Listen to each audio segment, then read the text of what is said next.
Like a loud stock mic. I'll have to go in this radio and turn it down in there. The level's good, it's just that the tone quality's not, you know, because it's a stock mic, it tends to, I guess it's got too much mid-range in there, everything kind of muddies up the voice a little bit.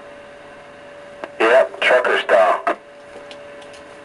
Alright, this is the C portion of Classic Radio Roundup being video gated live for future rebroadcast on YouTube in 68 BSA 441. Yeah, maybe you're talking a little close to the mic and that's why it sounds a little muddled. I think it's just this 1974 JC Pinto. JC Penny Pinto. Those JC Penny Pintos sound good with a Turner Super Sidekick. That's what I'll have to run next week. I haven't ran mine in a while. I have one. And I tried all my mics on it. The best one is the Super Sidekick. Everybody thinks it's a tram. Well, try it. You know something? Every one of them J.C. Penney Pintos, they seem like they sound good. I wonder who made that radio. I don't know. Let's see here. Decided to try the Sidekick on the Cobra 135, but I don't think I like it. Nah, it's a little muddy sounding. Yeah, this is much better on the EQ radio. Doesn't seem to like this one too much. Although I think a +3 would sound good on this. The other lash-up had more fidelity. Yeah. Yeah, I went through all my mics, you know, and of course, you know, I played with a few different people. I even got train approval, and I even went back and forth between my Tram Titan 4 and a JC Penny Pinto and switched them back and forth and did the shell game. I had everybody fooled. Well, that's good, man. When you can fool everybody, it means they both sound good. Either that or they both sound bad. One, tell. That's right. I'll do that once in a while. You know, I'll just, you know, pull a little radio fib and say, I'm running this. Just so I sort of try and get some unbiased or biased type opinions, you know, just to see. Of course, you got to be careful because sometimes people can have a tin ear, you know. Yeah. Alright, here we go. Turner +3. This sounds a little better. Yeah, it does. What radio is that, Bagger? This is a Cobra 135. All right. Yeah, that matched up nice. This is the Sidekick on that Pinto. Oh, by the way, hello, Sparky. Sidekick is sounding better. Sparky. Alright, so we're both sounding better. That's a good direction to travel. I like the sound of that right now. Yeah, it's not as mushy sounding. Sparky, what do you think about the 201 with the Turner +2 microphone? If that's what you're running now, it sounds smooth and loud. I like that combination. Alright, I didn't know it was loud. I wasn't trying to be loud. Let's back it down just a little bit there. Come on. Nah, just your signal went down a little. It did? It really? Just because I turned the volume down? Less audio drive. Roger. Yeah, less that swing. Operator Ron, guess what, man? What's that? I got my little Battle Fang microphone breaker. Oh, good. Yeah, you'll like that one. How's this Trim Corsair sounding up there? What microphone you using with it? Stock microphone that came with it. Hey, Roger. Is that microphone married to that radio, or can you put other mic? 1/4-inch jack. Hey, Roger. Yeah, I like the 1/4-inch jack. I love that 1/4-inch jack thing. Oh, yeah. Well, this is probably got to warm up for a little bit, so I'll just stand by. I don't know. I think it sounds darn good already. And I'll second that notion up here, Operator Ron. Sounding good. Spitfire, your county-wide radio. A public service station. Yeah. So you don't have to wait until those warm up. That's transistorized. Show you right. And specify specifications are subject to change without notice. Right, crystals are subject to change frequency over the years. Yeah, that's absolutely true. And I have learned a trick or two. The 4 to 5 kc is a little far. I pulled them, you know, 1, 2, and 2.5, and 3 gets a little tricky. It's easier to pull a crystal further on a tube rig, though. They tend to be a lot more forgiving before they stop oscillating. But you know, when you do pull them too far, I've noticed that you lose a little bit of oscillation signal. So you lose overall, like, signal strength in the radio, transmit and receive. And you also have to be careful when you really stretch them too far. You start getting spurs. Yeah, and they'll fall flat on their face if you blow on them. Do they jingle jangle? She said last night. So who was the distant operator? We never did get the chance to address that individual, huh? There's an operator in the distance? Yeah, there was, but I was so off frequency, I couldn't address the matter. It was somebody way down in the weeds, and they were sounding clear and everything. I said, you guys got a breaker out there somewhere. I don't think we ever picked that particular one up. Yeah, they must have gave up on us. Probably down on the next channel down and feeling a little confused. Unless you're talking about that Shadow. I picked up Shadow. He was the weakest one of the night. Yeah, well, Shadow will be out there traveling from Paoli area, Malvern, out towards Lancaster. I picked him up. He was the weakest one of the night. Yeah, he's hard to hear, man. That there is a good catch if you heard him. I heard him on my Mustang 2 by Metrotek. See, that's a good way to test a radio too, because certain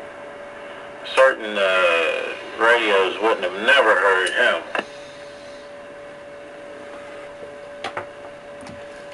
Well, see, I got test equipment over here and a calibrated, signal generator. So all my radios need to hear to a certain point. If they don't, then I know they don't, that they're not working right. So they all hear at least to a certain point. Some get just a little bit more, but they all hear down to at least 0.3 microvolts. Some get down to 0.2, and some are just a touch better. Roger, yeah. Well, I try to have all of them train-approved receivers. I don't like no radio that you can't hear. Yeah, I like to get all the sensitivity of my radios down around the same, but it seems to be the deciding factor comes down to bandwidth and noise floor of the particular receiver circuit. Hopefully, Tickle's radio never needs that alignment. Yeah, it rolled over in a truck. So then you have to test Tickle. I wonder if I have any other radios around here that have the second generation crystals in them. Bagger, I didn't see that one coming, but I caught it. Your games are flowing tonight here on Classic Radio Roundup.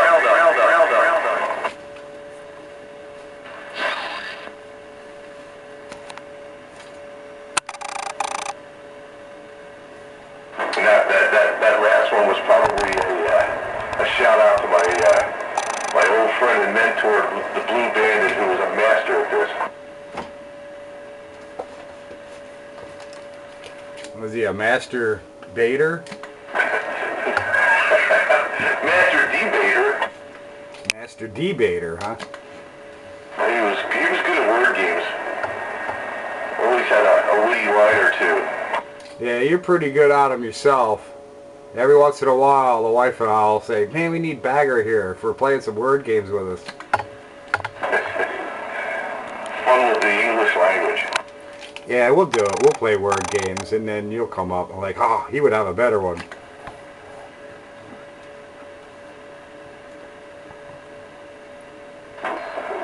Yeah, we used to... my daughter's old softball coach, we used to go over to his house and we used to play this game called Boulder Dash. Where that's like the ultimate for word gamers.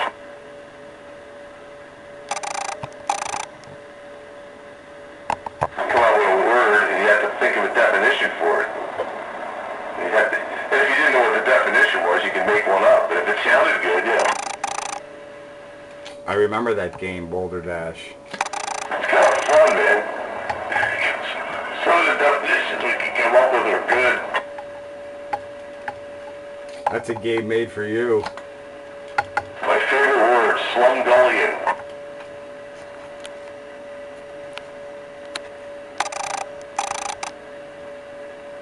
Slumgullion is actually a beef stew. Yeah? What are you going to do with scuttlebutt? Repeat it, I guess.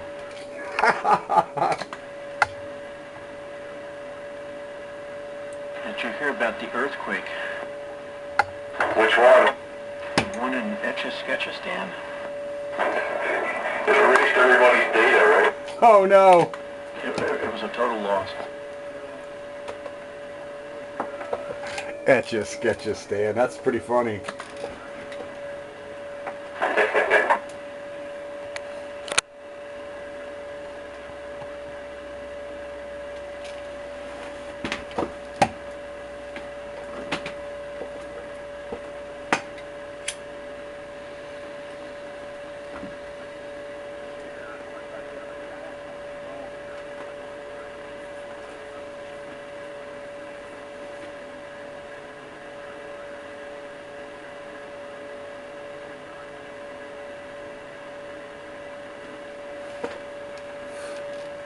Well, we're burning video gate tape here.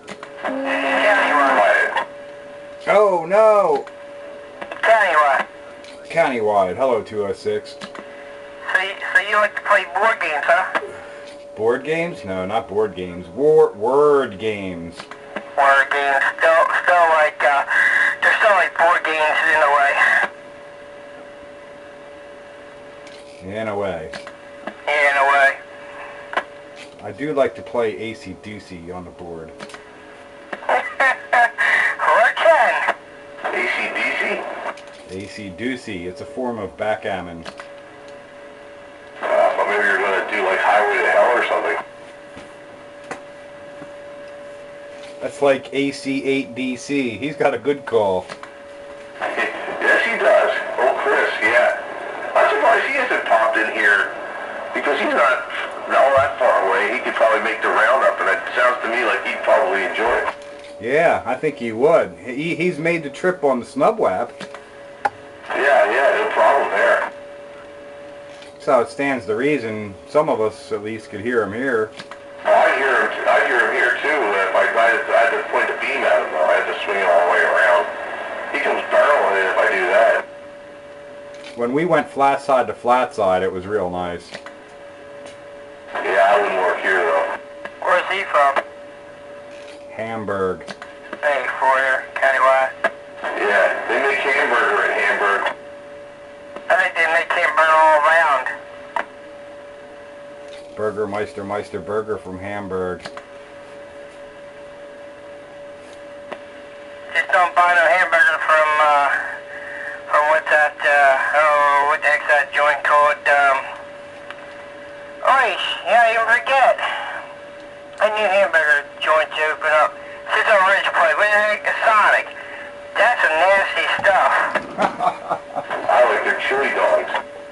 Oh, they got nasty stuff. The wife and I went to Sonic one time and like, what the hell's the big deal about this place? This food sucks. Really? You didn't like it? It's all microwaved crap. No, we don't like it. I mean, the whole concept is cool and everything. I thought, man, this is cool. Outdoor, you know, the service and everything. But the food just, you know, I'll go with you on the chili dog. You know, and I've gone back a couple times by myself trying different things. And the only thing I like is the chili dog. Their fries blow, the onion rings blow. I tell you that Wendy's is a lot better than Sonic. Yeah, my kid and I like Sonic. But I always get the chili dogs. I love them. Man, I tried it once, I was sick as a dog. That's some nasty stuff, Sonic. I can feel my arteries hardening just thinking about it.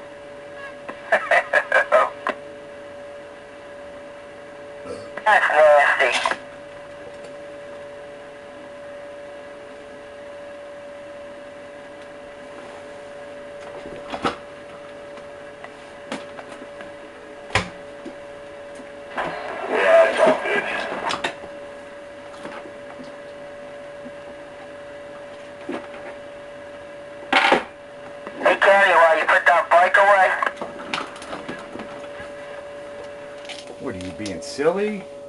I don't never put the bike away until there's actual ice and snow and salt on the roads. Hey, Ford, I was just curious if you're still up and about with it. I did take the battery out of my Triumph. I took the gas tank off because it needs some repair and pushed it off into the corner. I didn't yet take the battery out of the BSA, although I keep threatening to, but I got a friend's Sportster in the garage right now I'm working on. I need to finish that, put that together, and then I'll take the battery out of the BSA because there's some work I want to do to that. Hey, Ford, what size CCs do you have in that BFA? The BSA, Birmingham Small Arms Company Limited, Birmingham, England, Small Heath Factory, is 441 cubic centimeter single cylinder, overhead valve, vintage 1968. What do you get in the quarter? I don't know, it's not a cool quarter mile racer. It's my cafe racer cruiser.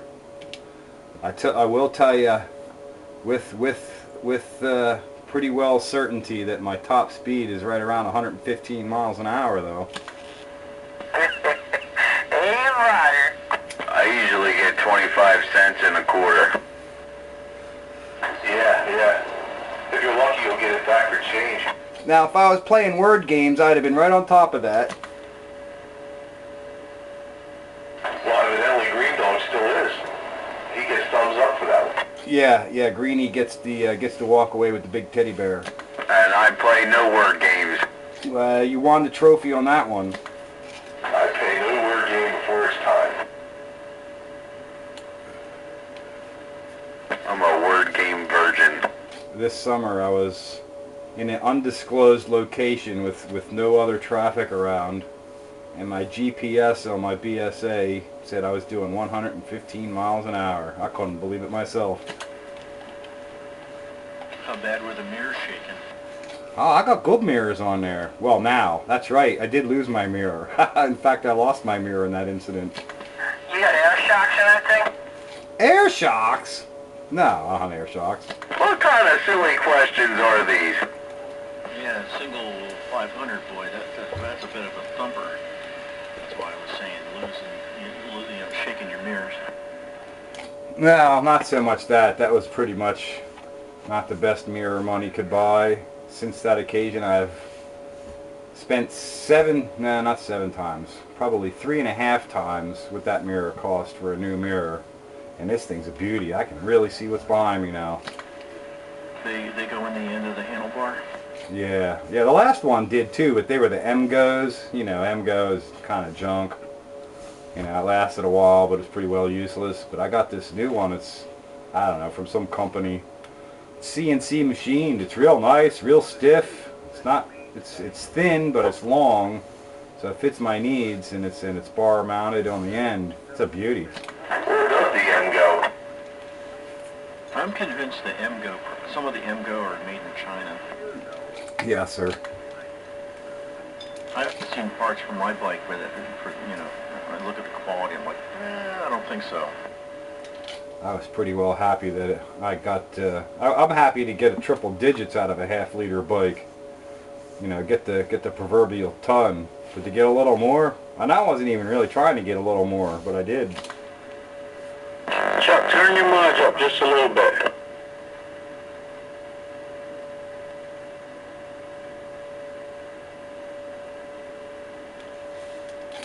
And then it got quiet. Just got to find that knob. All knobs get right. How much does your bike weigh? 280 pounds, full of gas. And it makes 48 horsepower on a dyno. Did I double? I don't know, I heard you, but that's a light bike to be going that fast. 280 pounds, and it makes 48 horsepower. What kind of fuel you running out there, Kennywide? 100 octane low lead aviation fuel. Yeah, I've had my Kawasaki that fast, and it was scary, real scary, and it weighs about the same amount. Well, it was a reasonable and prudent road that I was doing it on.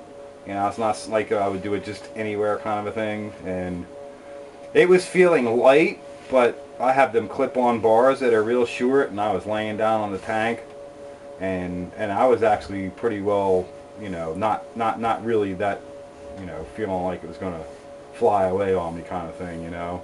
I don't think I would have went any faster, and I wouldn't want to, you know, hit a bump in the road or anything. I was coming down the Schuylkill Expressway heading westbound from Roosevelt Boulevard, I guess about 2-3 miles, and I opened that thing up, and it was scary. I mean, the road was decent back then. It wasn't pothole either. This was up in the Catskill Mountains. I did have a downhill run. You know, it wasn't steep, but it was a downhill run. So, but there was no tailwind, so I didn't have both. So I had the downhill, but not a tailwind. Laid down on a tank, and when I was just about to let off the throttle at the end of the 3-mile stretch straightaway there, I looked down. I saw 115 on my GPS. County Line, you know you can't justify that, right? Well, I can actually, because my food and beer was free for the rest of the weekend. I want to bet. Is that what that was all about? Uh-huh. My friend on his big old Harley thought he could lose me in my BSA. People told him, don't try it. Don't try it. So we went for this ride on this road that I know up there.